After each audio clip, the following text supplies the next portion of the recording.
বন্ধুরা, আগের ভিডিওতে তোমরা দেখেছিলে বেথুয়াডহরি অভয়ারণ্যে আমরা এক্সকারশনে এসেছিলাম। তো ওই ভিডিওরই এটা হচ্ছে সেকেন্ড পার্ট। তো ওখানে ঢোকার আধ ঘন্টার বেশি আমরা হেঁটেই যাচ্ছিলাম।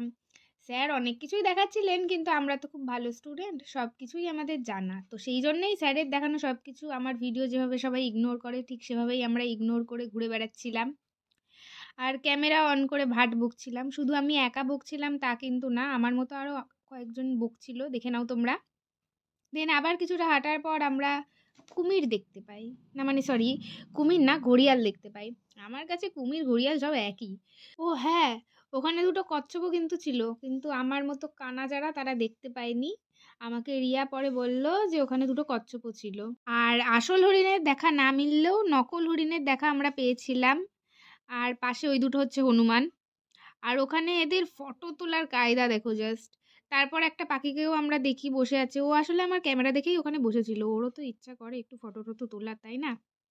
তো প্রায় 1.5 ঘন্টা হাঁটার পর আমাদের খুব জোর খিদে পেয়ে গেছিলো, তাই সবাই সবার টিফিন খাওয়া শুরু করে দেয়। আর ওখানে আমাদের মতো আর একটা বাচ্চাদের স্কুল গ্রুপ এসেছিল। দেন আমরা দেখতে পাই কয়েকটা ময়ূর ও ময়ূরকে। আর এই যে দেখছো, এরা দুটো কিন্তু কাপল, মানে এরা একসাথেই ঘুরে বেড়াচ্ছিল, তাই জন্য বললাম। তারপর আমরা গুটি গুটি পায়ে এগিয়ে চলি এই মিউজিয়ামটার দিকে। এটা মিউজিয়ামই ছিল তো, নাকি কে জানে, বাবা মনে নেই আমার। যাই হোক, তো সেখানে ঢুকে আমরা এসব দেখতে পাচ্ছিলাম। এখানে সাপ, কুমির, পাখি, তারপরে ওদের ডিম এইসব ছিল। আরও কাচের ভিতরে সব এই মাটির শোপিস বলবো না কি বলবো, যাই হোক এগুলো ছিল। এই যে এটা হচ্ছে হাজারদুয়ারি, এটাতেও আমি গেছি, বাট এটার নাম আমার মনে নেই। তারপরে এই হচ্ছে আমাদের রাজবাড়ির গেট। আর এটা ছিল আমাদের এখানকার মা আনন্দময়ীর মন্দির।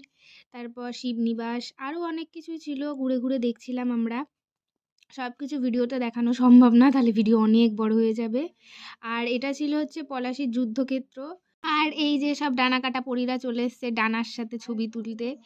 তো এই ছিল আমাদের জুওলজি এক্সকারশন। তো এক্সকারশন তো দাঁত বের করে ঘুরে চলে এসেছি, বাসটা এখন খাচ্ছি, কারণ এই এক্সকারশনের ওপর আমাদের পেপার সাবমিট করতে হবে।